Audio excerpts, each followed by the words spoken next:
आपण बनवणार आहे मिरचीचा चुरा। याला तुम्ही चुराही म्हणू शकता किंवा मिरचीचा ठेचा म्हणू शकता। वर्षभर टिकणारा हा मिरचीचा चुरा आहे, उन्हाळी वाळवणातला पदार्थ। तरसाबरोबरही छान लागतो किंवा सपक भाजी असेल तर आपण एका दिवशी भाजी नसली तरी तोंडी लावण्यासाठी हे खाऊ शकतो आपण। तर चला आपण आता कसा बनवायचा ते बघूया। सगळ्यांना नमस्कार। सासू सुनेच्या लाईफस्टाईल मध्ये सगळ्यांचं स्वागत आहे। आज आपण मिरचीचा चुरा बनवणार आहे, हिरव्या मिरच्यांचा चुरा बनवणार आहे। उन्हाळी वाळवणाचा एक पदार्थ, म्हणजे हिरवी मिरची आपल्याला नेहमीच मिळते, आपण बाजारात आहे ना नेहमी मिरची मिळते, तर उन्हाळ्यात पटकन वाळणारी मिरची। तर मिरचीचा चुरा कसा बनवायचा ते बघूया। अर्धा किलो मी हिरवी मिरची घेतली आहे, काहींची देठ तशीच ठेवल्या। अर्धा किलो मिरची घेतली तर पावशरची मी देठ काढून घेतली मिरचीची आणि काहींची तशीच ठेवली। तर चवीला छान लागतात देठा सगट, म्हणून मी तशीच अर्धी अशी घेतली, अर्धी अशी घेतली। ही कमी तिखट मिरची आहे, खूप पण तिखट नाही आणि कमी पण नाही। तर तुम्हाला जशी मिरची आवडेल तशी मिरची घ्या। कमी तिखटाची मिरची आवडत असेल तर कमी तिखटाची मिरची घ्या। आपण आता उन्हाळ्यातला वाळवणाचा पदार्थ बघूया, मिरची। तर त्याच्यासाठी लागणारं साहित्य घेतलंय मी। उडदाची डाळ घेतली आहे, अर्धी वाटी उडदाची डाळ घेतली आहे। हिंग घेतलाय 1 चमचा आणि आपल्याला मीठ घालायचं आपल्या आवडीनुसार, चवीनुसार मीठ घालणार आहे। तर बघूया आता आपण हे काय कसं करायचं ते। आता माझी ही हिरवी मिरची डार्क हिरवी दिसते, ही मध्यम तिखट आहे, खूप तिखट पण नाही आणि कमी तिखट पण नाही। तर आपण आता मिरचीचा चुरा कसा करायचा आहे ते बघूया। मी पूर्ण मिरची नाही घेणार आहे, याचा चुरा बनवणार आहे। तर तुम्हाला मिक्सरला होत असेल तर मिक्सरला करा, खलबत्त्यात कुटायचं असेल तर खलबत्त्यात कुटा। तर मी आता थोडी थोडी करून खलबत्त्यात कुटणार आहे।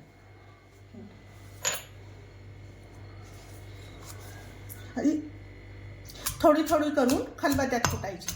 याच्या ब्या पण निघतात, ब्या आपल्याला घोळून काढायच्यात, म्हणजे अजून तिखटपणा कमी होतो।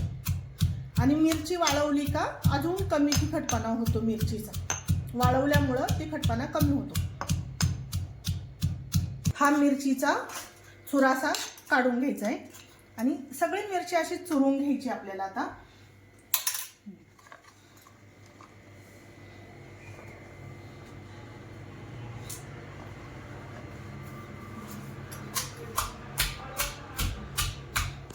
ही मिरची अशी ठेचून घ्यायची चांगली। तुम्ही आबडधोबड ठेचली तरी चालेल, तुम्हाला ज्या आकाराची मिरची पाहिजे तशी ठेचा तुम्ही। मी अशी थोडीशी बारीक करते जरा। आपली ही मिरची सगळी आता अशी कुटून झाली आहे।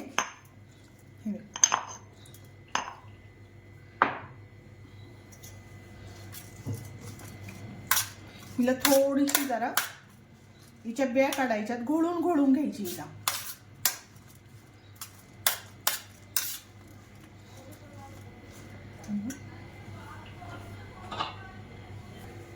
ही उडदाची डाळ आपण मिक्सरला बारीक वाटून घ्यायची, चांगली बारीक वाटायची। आपण पापडाचं पीठ दळतो अशा पद्धतीने वाटायची। तुम्ही गिरणीतून दळून आणली तरी चालेल किंवा पापडाची पीठ उरलं त्याची केली तरी चालेल।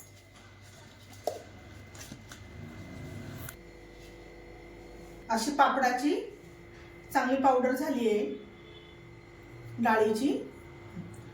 याच्यात एक अर्धा कण राहिला तर आपण याला चाळून घेणार। आता हे कसं टाकायचं ते सांगते। मिरची तिखट असल्यामुळं आपण हिला हात लावायचा नाहीये, हे वरून वरून अशी हिला घोळून घ्यायची, म्हणजे ब्या जेवढ्या निघतील आपल्याला, जेवढ्या शक्य होतील तेवढ्या बिया काढून घ्यायच्या।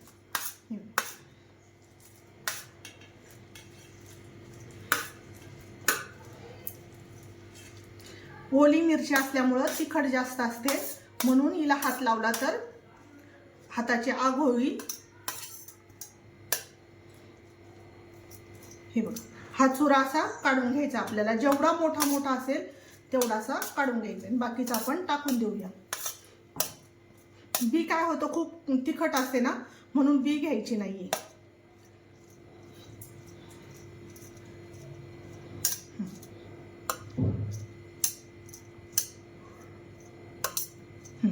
एवढं बी निघले. आपण हे बाजूला ठेवून देऊया.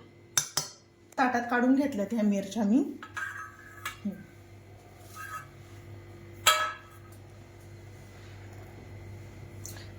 ह्या पिठातच हिंग टाकायचं आहे म्हणजे सगळीकडे मिरच्यांना लागला जाईल.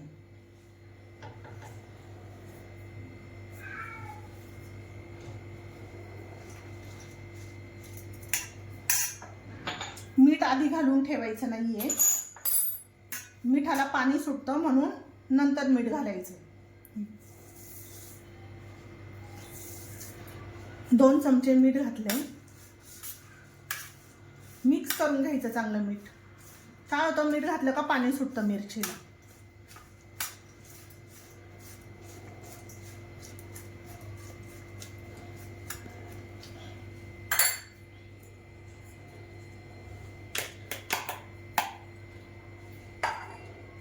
हे आता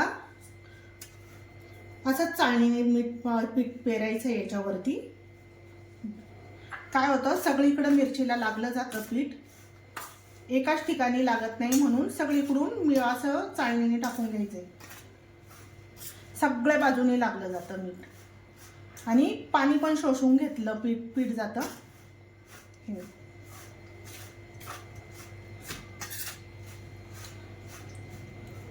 आता आपण अजून थोडंसं घालूया.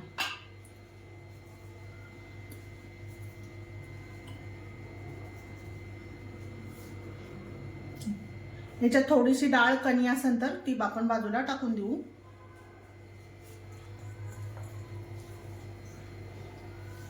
चांगलं मिक्स करून घेऊया याला.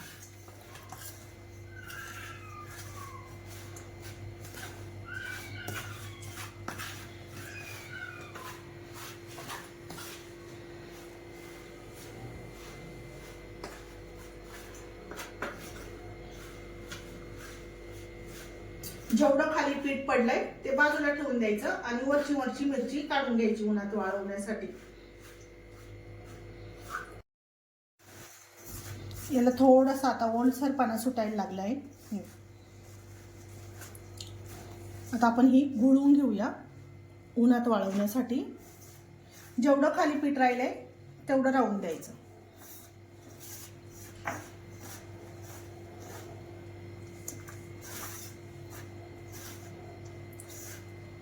आणि बी पण पडतं खाली बघा. खूप बी पडले याचं.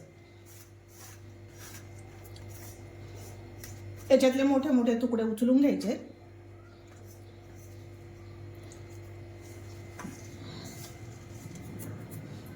याला आता अजून थोडंसं मीठ घालते मी. अगदी थोडंसं घालते. ते खाली पडलं ना जास्त मीठ. आणि तळल्यानंतर घातलं थोडंसं तरी चालतं.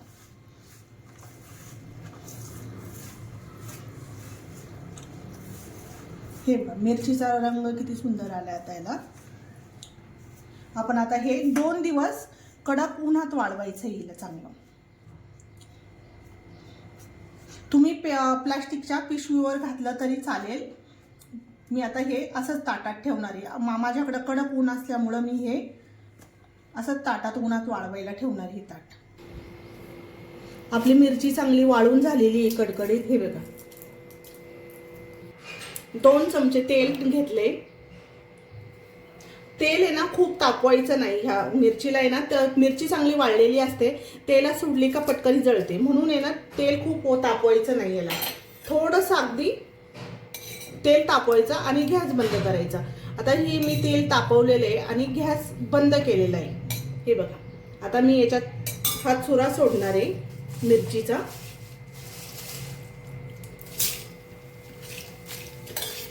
अगदी गरम तेलात टाकला ना पटकन असा खरपूस भाजून निघतो हा. हे बघा चांगलं हलवत राहायचं सारखं याला.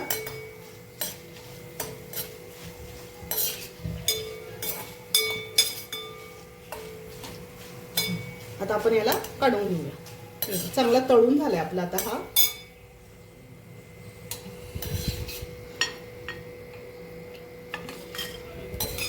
गॅस बंद करूनच तळायचं हे, नाहीतर जळून जातं हे सगळं. चटणी सगळी जळून जाईल. आता आपण अजून थोडंसं टाकू.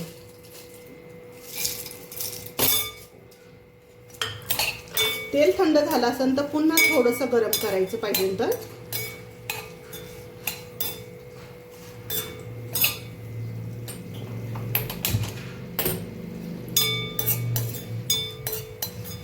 सारखं हलवायचं याला. हलवण्याने काय होतं हे जळणार नाही.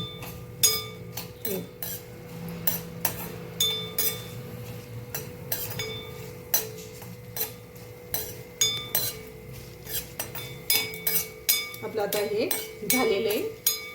दुसरी बॅच पण टाकून घेतली होती मी. आता याला काढून घेते.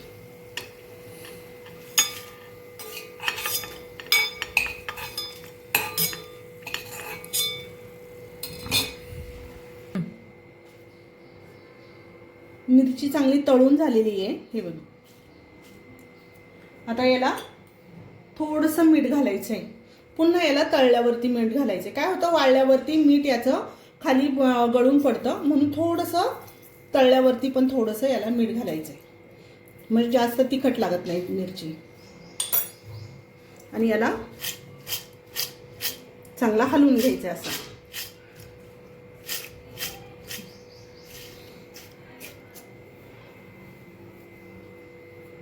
ह्याच्याला तुमच्याकडे काय म्हणतात ते मला कमेंटमध्ये नक्की सांगा. ह्या मिरचीच्या खुड्याला तुमच्याकडे काय म्हणतात कमेंटमध्ये मला नक्की सांगा. याला तुमच्याकडे काय म्हणतात? ठेचा किंवा खुडा म्हणतात.